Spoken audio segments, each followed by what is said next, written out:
ఓయ్ అమ్మ ఏం చేయాలి ఇప్పుడు నేను? ఇంకేం చేద్దామే నీ కుంప ముంచుటట్టున్నాడు పోయి అడుగుదాంపా. పాయమ్మ తల పెట్టుకోపోదాం దొంగ పాడుక. అయ్యో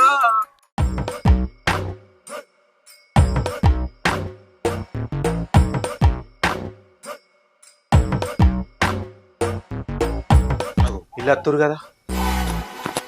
బంగారం బంగారం చాయ్ తీసుకురా అమ్మా.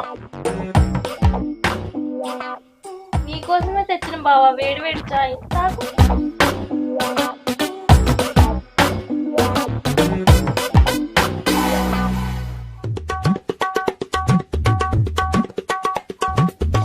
అబ్బా చాయ్ ఎంత కమ్మ ఉంది. నీ చేతి ఏం పెట్టినా అమృతం లెక్కనే ఉంటది. ఎవతివే నువ్వు నా మొగని పట్టుకున్నావు? నువ్వే అవుతావే, నేను పెళ్లి చేసుకున్నా నా మొగుడు. నువ్వు దాన్ని ఏమంటానవే? పోతాను వేనావు కదా, మళ్ళీ ఎందుకు వచ్చినావు నా ఇంటికి? ఇదొక హఠాత్ పరిణామం.